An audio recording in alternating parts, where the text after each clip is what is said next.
नमस्कार दोस्तों, स्वागत है आपका रामायण के नेक्स्ट एपिसोड में। आज हम पढ़ेंगे कि महर्षि भारद्वाज के आश्रम में ठहरे हैं।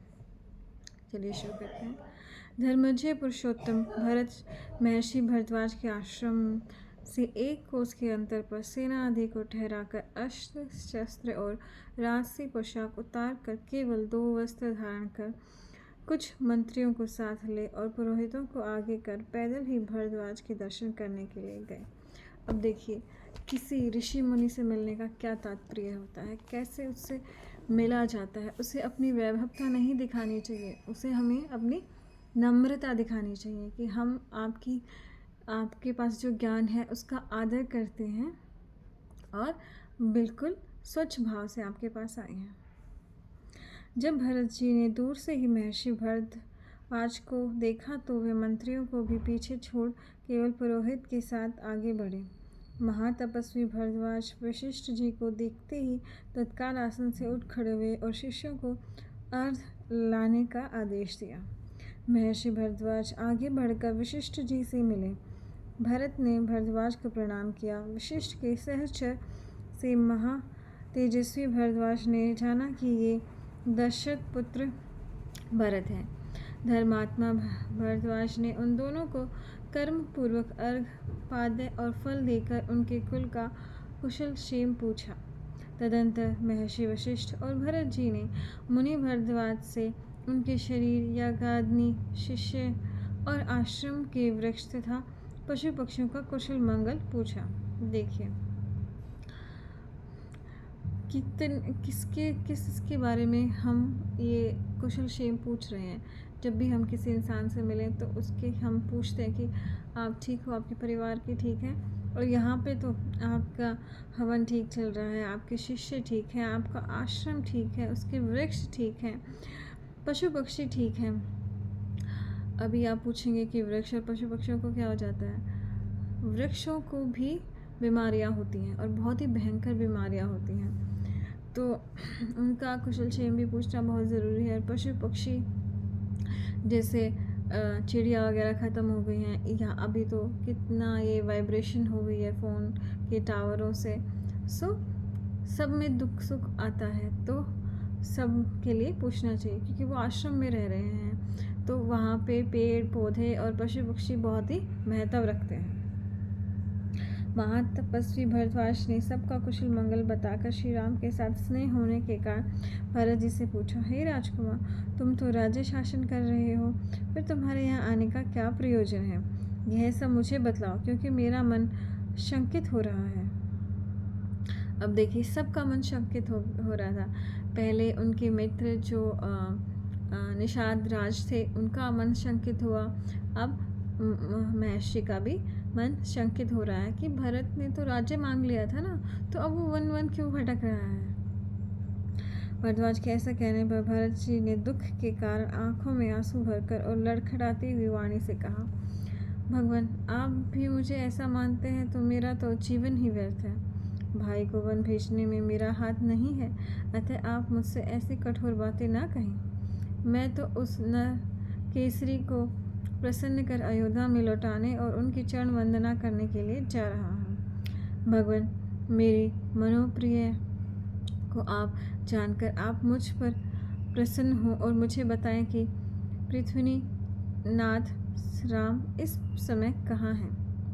तत्पश्चात जब वशिष्ठ आदि ऋतंजयों ने भी भारद्वाज से श्री राम का पता बतलाने की प्रार्थना की, तब वे प्रसन्न होकर भरत जी से बोले, हे पुरुषसी, तुम्हारा जन्म प्रसिद्ध रघुकुल में हुआ, अतः वृद्धों की सेवा, इंद्रियों का दमन और साधु जनों का अनुगामी होना, ये तीनों बातें तुम में होनी ही चाहिए। मतलब एक सज्जन और एक अच्छे इंसान में क्या होना चाहिए? वृद्धों की सेवा। जितने भी वृद्ध लोग हैं उनकी सेवा करनी है। ये नहीं कि बस उनको आप अपनी शरीर से उनकी सेवा करें, उन्हें अच्छी चीज़ें सिखाएं भी, ताकि वो आप अपनी सेवा कर सकें, उन्हें सक्षम बनाएं। तो इस तरह से आप हम वृद्धों की सेवा कर सकते हैं। इंद्रियों का दमन, आप इंद्रियों का दमन करेंगे तभी आपके अंदर जो सेवा का भाव है वो उत्पन्न होगा। अगर आप अपनी इंद्रियों की का ही को ही भोग देते रहेंगे, अपना ही भोग में व्यस्त रहेंगे, तो बताइए आप में सेवा का भाव कैसे आएगा? ना आपके पास सेवा का समय रहेगा। इसलिए अपनी इंद्रियों का दमन भी हमें करना है। फिर है साधु जनों का अनुगामी होना। और हमें ये सब शिक्षा कैसे मिलेगी? इंद्रियों का दमन कैसे करना है, वो शिक्षा हमें कैसे मिलेगी? जब हम सत्संग में रहेंगे, साधु जनों के साथ रहेंगे। यद्यपि मैं तुम्हारे मनोगत भावों को जानता था, तथापि लोगों के सामने उसे दृढ़ करने और तुम्हारी कीर्ति को बढ़ाने के लिए मैंने तुमसे ऐसा प्रश्न पूछा था। अब देखिए, भरत जी ने कहा कि चलो वो तो राजा था, निषाद राज, वो उसने तो शंका की, लेकिन मुनि जी, आप भरद्वाज महर्षि जी, आपने मुझ पर क्यों शंका की?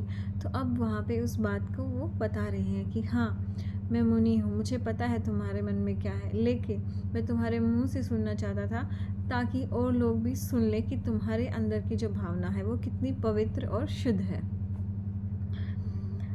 तुम्हारे भ्राता धर्मज श्री राम सीता और लक्ष्मण सहित इस समय चित्रकूट नामक महापर्वत पर निवास करते हैं। विवांछित मनोरथों को पूरा करने वाले बुद्धिमान भरत, आप कल वहां जाना। आज मंत्रियों सहित यही निवास कीजिए। मेरी इस कामना को पूर्ण करो। जब महर्षि भरद्वाज ने इस प्रकार कहा, तब उदार मना एवं यशस्वी राजकुमार भरत ने ऋषि की आज्ञा मान रात भर ऋषि के आश्रम में रहना स्वीकार कर लिया। अपने परिवार और साथियों सहित भरद्वाज के आतिथ्य में वह रात्रि बिता प्रातः होते ही भरत राम दर्शन की कामना से भरद्वाज के पास विदा मांगने गए। पुष्यसी भरत को हाथ जोड़े हुए अपने सामने खड़ा देख यज्ञ समाप्त करने के लिए के पश्चात मुनि भरद्वाज उनसे बोले, हे निष्पाप, मेरे आश्रम में आपकी रात्रि सुखपूर्वक तो व्यतीत हुई। आपके सब लोग मेरे आतिथ्य में संतुष्ट तो हैं? भरत जी हाथ जोड़कर और प्रणाम करके बोले, भगवान, मैं आत्माओं और सेना सहित इस आश्रम में सुखपूर्वक रहा। हे ऋषि श्रेष्ठ, मैं आपसे विदा होकर भाई राम के पास जा रहा हूँ। मुझ पे कृपा दृष्टि रखना। हे धर्मज, कृपया यह बतलाइए कि महात्मा राम का आश्रम यहाँ से कितनी दूर है और वहाँ जाने के लिए सीधा और सरल मार्ग कौन सा है? भाई के दर्शन के इच्छुक भरत जी के ऐसा पूछने पर महातेजस्वी एवं परम तपस्वी भरद्वाज बोले, हे भरत, यहाँ से 2.5 योजन के अंतर पर निर्जन प्रदेश में रमणीक गुफाओं और वनों से युक्त चित्रकूट नामक पर्वत है। इस पर्वत के उत्तर की ओर मंदाकिनी नदी बहती है। इस नदी के उभय तटों पर पुष्पित वृक्ष लगे हैं और यह नदी रमणीक पुष्पित वन में होकर बहती है। हे तात, उसी से मिला हुआ चित्रकूट पर्वत है। उसी पर्वत पर तुम एक पर्णकुटी में दोनों भाइयों को निश्चय ही वास करते हुए पाओगे। श्री राम के निवास स्थान को जानकर भरत ने महर्षि भरद्वाज का अभिवादन और प्रदक्षिणा करके तथा उनसे आज्ञा लेकर अपनी सेना को प्रस्थान करने का आदेश दिया। भरत जी की आज्ञा पा प्रस्थान करने वाले बहुविध लोग स्वर्ण से अलंकृत दिव्य रथों में घोड़ों को जोड़कर उन पर आरूढ़ हो गए। विविध प्रकार के छोटे बड़े बहुमूल्य यथार्थी यान और पैदल सेना भी चल पड़ी। जब उस महासेना ने वन में होकर प्रस्थान किया, तब वनवासी मतवाले युद्धपति गजराज उद्गिन एवं उन्मत्त होकर अपने अपने समूह के साथ इधर उधर भागने लगे। जिस प्रकार वर्षा ऋतु में मेघमंडल आकाश को ढक लेता है, उसी प्रकार महात्मा भरत की सागर के समान विशाल सेना लहरों की भांति उमड़ती हुई पृथ्वी को आच्छादित करती चली जाती थी। जब भरत जी यात्रा करते हुए बहुत दूर निकल गए, तब वाहनों को थके हुए देखकर वे मंत्री श्रेष्ठ वशिष्ठ से बोले, इस स्थान का जैसा रंग रूप दिखाई पड़ रहा है और जैसा इसके विषय में मैंने सुना है, उससे स्पष्ट प्रतीत होता है कि हम उस स्थान पर पहुंच गए हैं जो भरद्वाज जी ने बतलाया था। देखिए, यह चित्रकूट पर्वत है, यह मंदाकिनी नदी है और यह वह वन है जो दूर से नीले मेघ की भांति दिखाई दे रहा है। योग सैनिक वन में जाएं और सावधानी से अन्वेषण करें, जिससे वे पुरुष श्री राम और लक्ष्मण दिखाई पड़ जाए। भरत की बात सुनकर हाथों में शस्त्र लिए हुए सैनिक लोग वन में प्रविष्ट हुए और कुछ ही दूर पर उन्होंने एक धूमशिखा देखी। उस धूमशिखा को देख उन लोगों ने लौटकर भरत जी से कहा, बिना मनुष्य की अग्नि नहीं होती, अतः राम लक्ष्मण स्पष्टता यही है। सैनिकों का यह शिष्ट सम्मत वचन सुनकर शत्रुओं का मान मर्दन करने वाले भरत जी ने उनसे कहा, अच्छा, आप लोग शांतिपूर्वक यही ठहरे रहें, यहाँ से आगे न जाएं। सुमंत्र और गुरु वशिष्ठ को साथ में मैं यहीं आगे जाएंगे। भरत के द्वारा नियंत्रित वह सेना सामने उठते हुए धुएं को देखकर यह जान गई कि अब प्रिय राम के साथ समागम होने में बहुत विलंब नहीं है। इस विचार से सारी सेना हर्षित होती। उधर गिरी और वन के प्रेमी श्री राम को उस पर्वत पर रहते हुए बहुत दिन हो चुके थे। एक दिन वे देव तुल्य दशरथ नंदन राम सीता का तथा अपना मन बहलाने के लिए सीता को रम्यक चित्रकूट का दर्शन उसी प्रकार करा रहे थे मानो इंद्र सची को दर्शन करा रही हों। पर्वत से निकलने वाली मंदाकिनी नदी के शोभा दिखाकर राम सीता जी के साथ पर्वत के शिखर पर बैठ गए। जब वे इस प्रकार बैठे थे, उसी समय भरत की सेना के चलने से उड़ी आकाश को स्पर्श करती हुई धूल दिखाई दी और कोलाहल सुनाई दिया। इसी बीच उस महा कोलाहल से रस्त और विकल युद्धपति गजेंद्र उन्मत्त होकर अपने अपने युद्धों के साथ इधर उधर भागने लगे। मतलब जब सेना वन में एंटर करती है तो उसमें रहने वाले लोगों को भी पता चल जाता है कि हाँ भाई कोई आने वाला है। उन गजराजों को भागते देखकर सेना का कोलाहल सुन श्री राम ने सुमित्रा के पुत्र तेजस्वी लक्ष्मण से कहा, हे लक्ष्मण, तुम्हें पाकर सुमित्रा पुत्रवती है। तनिक देखो, यह भयंकर बादल की गड़गड़ाहट जैसे घोर भयंकर और तुमुल शब्द कहाँ सुनाई पड़ रहा है। श्री राम की बात सुन लक्ष्मण जी तुरंत एक फले हुए साल वृक्ष पर चढ़ गए और चारों ओर देखते हुए उन्होंने पूर्व की ओर देखा। फिर उत्तर दिशा की ओर देखने पर उन्हें उस और हाथी, घोड़े, रथ और सुसज्जित पैदल सैनिकों से युक्त एक विशाल सेना दिखाई दी। हाथी, घोड़ों से युक्त और रथों पर लगी पताकाओं से सुशोभित उस सेना का वृत्तांत निवेदन करते हुए लक्ष्मण जी ने श्री राम से कहा, आप अग्नि बुझा दें, सीता जी गुफा भीतर जा बैठें और आप कवच पहन लीजिए और धनुष बाण संभालिए। यह सुनकर श्री राम ने लक्ष्मण जी से कहा, हे वत्स सौमित्र, ध्वज चिन्हों को ध्यान से देखकर यह बताओ कि तुम इसे किसकी सेना समझते हो। श्री राम के ऐसा कहने पर लक्ष्मण अपने क्रोध से अग्नि के समान मानो उस सेना को भस्म कर डालने की इच्छा करते हुए बोले, स्पष्ट दिखाई दे रहा है कि अभिषेक के पश्चात निष्कंटक राज्य पाने के लिए कैकेयी का पुत्र भरत हम दोनों का वध करने के लिए आ रहा है। अब लक्ष्मण जी भी क्रोध कर रहे हैं कि भरत राज्याभिषेक करवा लिया और अब हमें मारने आ रहा है। हे वीर, धनुष बाण लेकर हम पर्वत का आश्रय ले। जिस पर्वत भरत के कारण हम पर विपत्ति आई है, आज उसे हम देख लेंगे। हे राघव, मुझे तो भरत के मार डालने में कोई दोष दिखाई नहीं देता। पूर्व अपकारी को मारने से कोई पाप भी नहीं लगता। भरत ने पहले अनिष्ट किया है और यह धर्म को त्याग चुका है, अतः इसका वध करके आप संपूर्ण पृथ्वी के राज्य का उपभोग कीजिए। जैसे हाथी वृक्ष को उखाड़ फेंकता है, उसी प्रकार राज्य कामुक कैकेयी आज मेरे द्वार रण में आहत अपने पुत्र को दुखी होकर देखे। मैं उस कैकेयी को भी उसके भाई बंधुओं और मंथरा आदि दासियों सहित मार डालूंगा, जिससे यह पृथ्वी कैकेयी रूपी महापाप से छुटकारा पा जाए। हे महादन, आज बहुत दिनों से रोके हुए क्रोध को और कैकेयी के किए हुए तिरस्कार को मैं शत्रु की सेना पर वैसे ही छोड़ूंगा जैसे सूखे तृणों के ढेर पर आग छोड़ी जाती है। आज मैं इस महासंग्राम में सेना सहित भरत का वध कर अपने धनुष और बाण के रण से निस्संदेह उऋण हो जाऊंगा।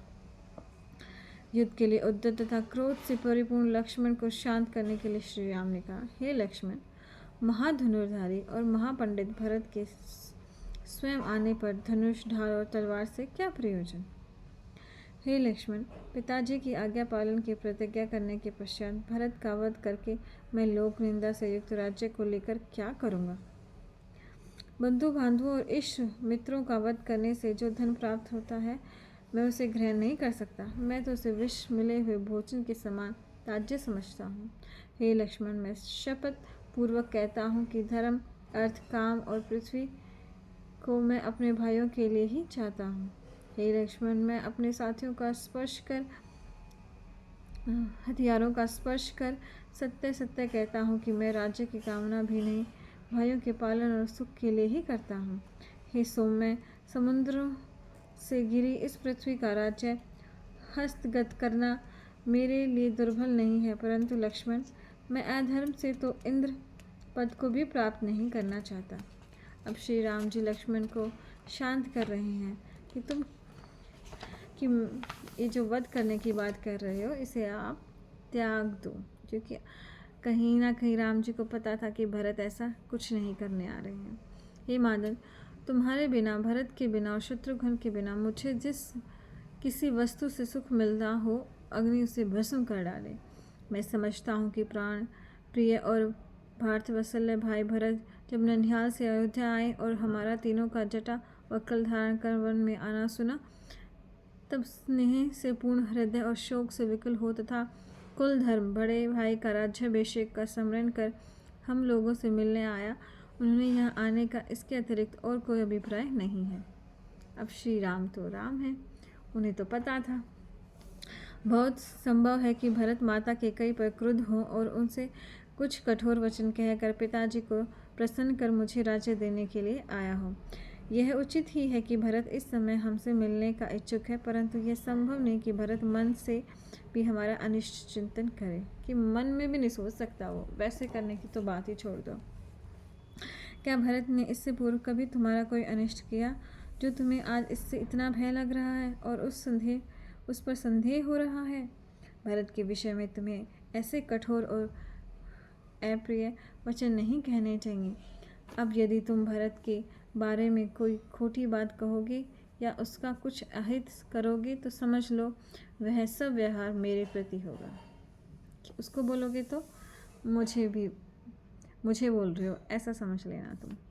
लक्ष्मण, तनिक सोचो, कैसी भी विपत्ति हो, कैसी भी स्थिति हो, पिता अपने पुत्र का और भाई अपने प्राण प्रिय भाई का वध नहीं कर सकता। यदि तुम राज्य प्राप्ति के लिए ऐसी भाषा का प्रयोग कर रहे हो तो भरत के आने पर मैं उनसे कहूँगा कि यह राज्य लक्ष्मण जी को दे दो। हे लक्ष्मण, मेरा यह कहते ही कि राज्य इसे दे दो, भरत तुरंत कहेगा बहुत अच्छा। धर्मशील श्री राम के ऐसा कहने पर उनके हित में रत लक्ष्मण जी बहुत लज्जित हुए और सिकुड़ कर ऐसे हो गए मानो अपने शरीर के अंगों में घुसे जाते हों। अब लक्ष्मण को भी अपनी गलती का एहसास हो रहा है। उसके उस कथन को सुनकर लज्जित हुए लक्ष्मण पुनः बोले, मुझे ऐसा जान पड़ता है कि महाराज दशरथ स्वयं ही आपको देखने आए हैं। लक्ष्मण जी को लज्जित देख उसकी बात को पुष्ट करते हुए श्री राम ने कहा, मैं भी समझता हूँ कि महाभाव दशरथ हमें देखने के लिए यहाँ आए हैं। वह देखो, बुद्धिमान पिताजी का विशालकाय और ऊंचा शत्रुंजय नामक हाथी भी सेना के आगे आगे झूमता हुआ चल रहा है।